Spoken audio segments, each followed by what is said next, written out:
Hey, what's up everybody? It's Lauren with Digital Nomad Lifestyle coming in today with celibacy.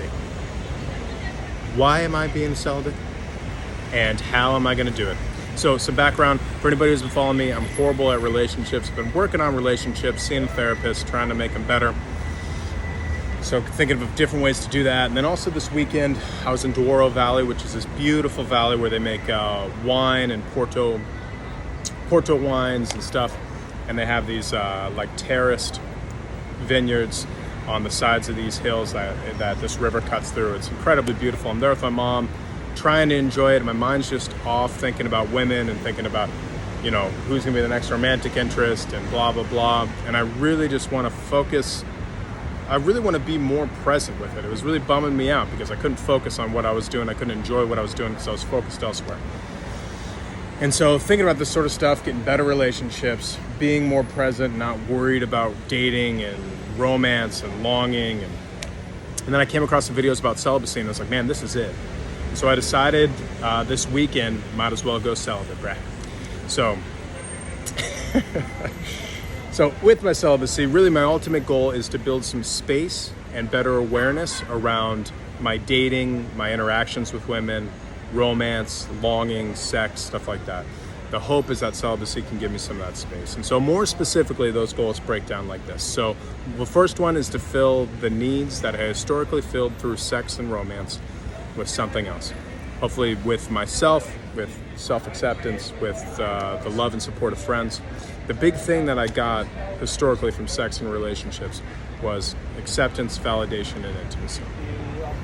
And so that acceptance comes in a couple different ways. So when I meet a girl and I think she's attractive and she decides that she wants to get engaged, like get involved with me, and we have a thing that lasts a week or a couple months or whatever, I feel that acceptance and it makes me feel like I'm a valuable person. And not only that, when I'm with a girl that I feel is attractive and I see other men and I'm talking to other men, there is this subtext where I'm like, man, look at how important I am because I'm with a good looking woman.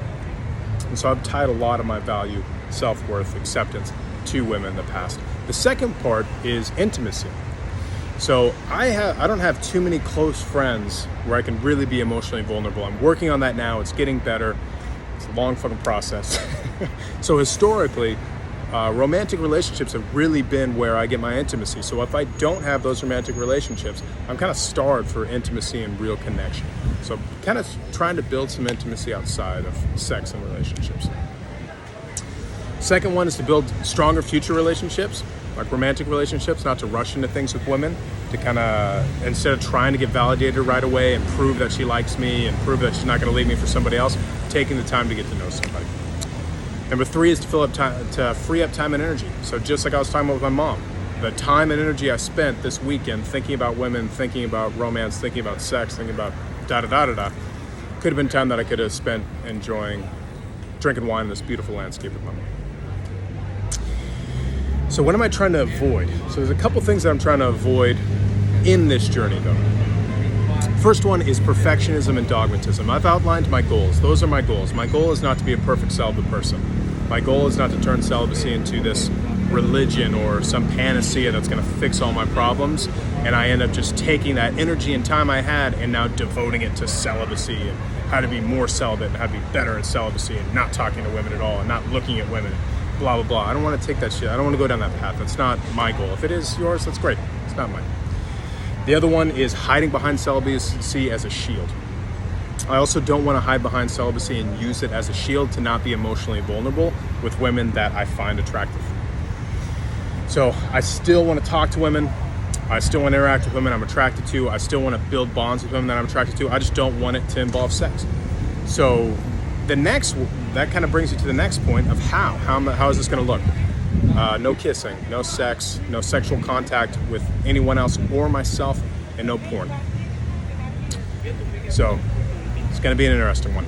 I have a bit of a head start. So I've already gone 3 months. I haven't been with anybody romantically in 3 months. So I got a bit of a head start there. I am also traveling now with my mom throughout Europe, and then we'll be in the Caribbean and South America through the end of the year. And so I do have a bit of a head start. Being with your mom, you know, it's like you're not really trying to hook up with people anyway. I've also been trying not to hook up with people anyway, so I got a bit of a head start. How long is this gonna last? I'd like it to last till the end of the year. If I find a situation where I feel like it's healthy, you know, and I decide I don't want to do it anymore, then whatever, man. I'll stop. But I'll let you guys know about that. So this could all turn into a shit show. That's for sure. Stay tuned. Only one way to find out.